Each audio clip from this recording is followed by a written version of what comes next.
In the quiet of a museum, a faded fragment of cloth rests. Viking textile, a survivor from an age of sagas and longships.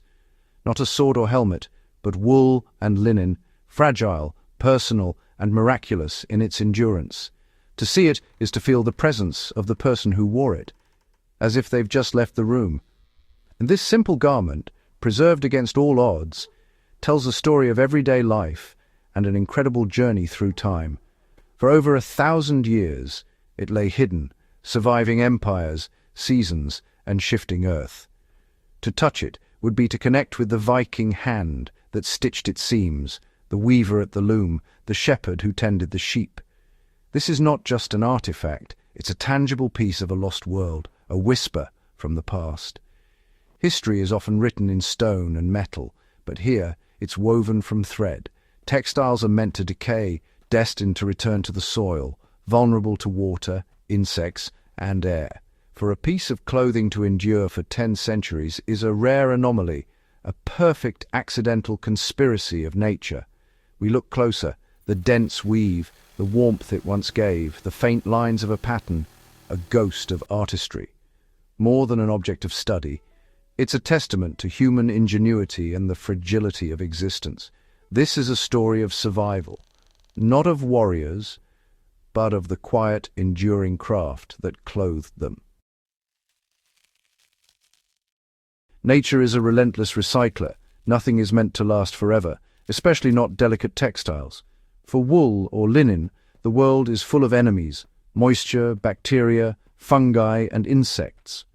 Water invites decay, awakening organisms that break down fibers, returning them to earth. Soil, often acidic, dissolves plant and animal fibers, consuming clothes buried with our ancestors. Insects, moths, beetles, larvae, devour these fibers, turning precious textiles into their next meal. Time itself is the ultimate adversary.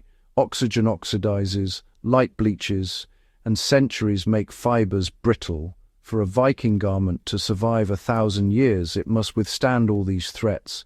That's why our archaeological record is rich in pots and axes, but poor in trousers and tunics.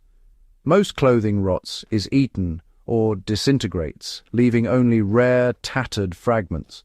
To find ancient fabric is to find something that has, against all logic, cheated time.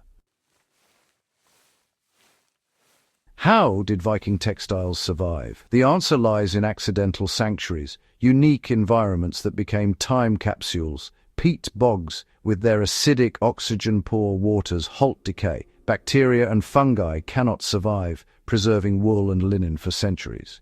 Garments emerge from bogs, stained but intact, offering a direct link to the Viking Age. Ship burials, like the Oseberg Mound, created sealed, oxygen-free chambers with layers of clay and peat. These conditions protected delicate silks, wool, and linen from decomposition. Inside these tombs, time slowed. Darkness and stable temperatures shielded the fabrics. The Vikings intended to honor their dead, not to create museums, yet their burial methods preserved treasures for us. These sanctuaries were accidents of chemistry and circumstance. They allow us to see, touch, and study the very fabric of Viking life. The survival of these textiles owes much to a humble tool, the needle. For Viking seamstresses, a needle, often made from bone, was a treasured possession, crafted with care and used for years. Bone needles were shaped from animal leg bones, ground and polished to a fine point. Creating the eye required steady hands and precision. A single mistake could shatter hours of work. The finished needle was strong, flexible, and smooth, perfect for dense wool. It was a tool born of animal, used to shape animal fleece for human use. The needle speaks to Viking resourcefulness and the value placed on well-made tools. Women carried their needles in protective cases, symbols of skill and contribution. The needle was for mending, creating, and embellishing, ensuring garments were strong and long-lasting.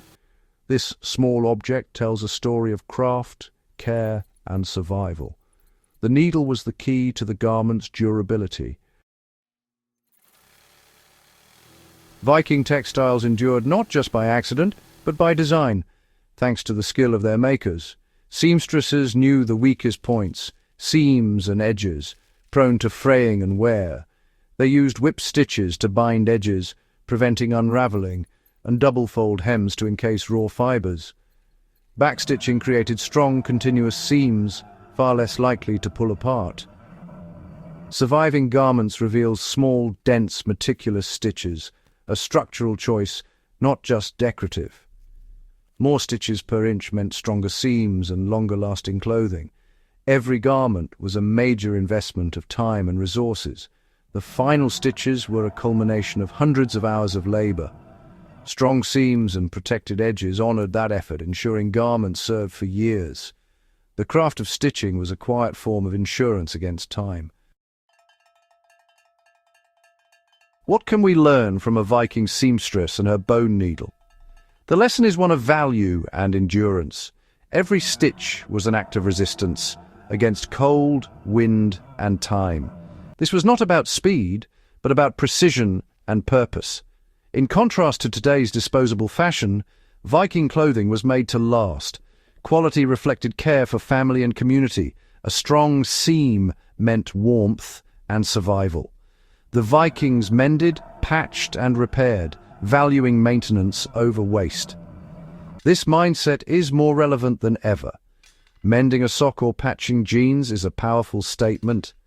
Durability was a conscious choice, woven into culture and craft.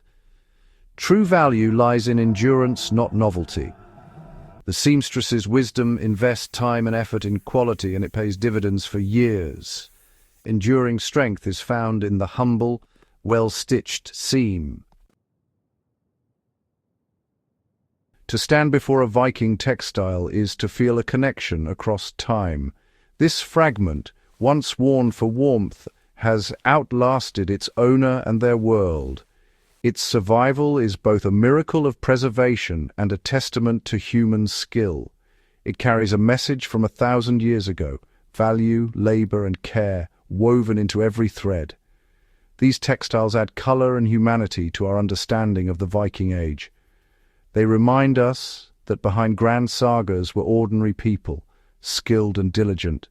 The thread of wool becomes a thread connecting our world to theirs, a lesson in humility and hope. Even the most fragile things can endure, and the quiet acts of creation are the most powerful legacy of all.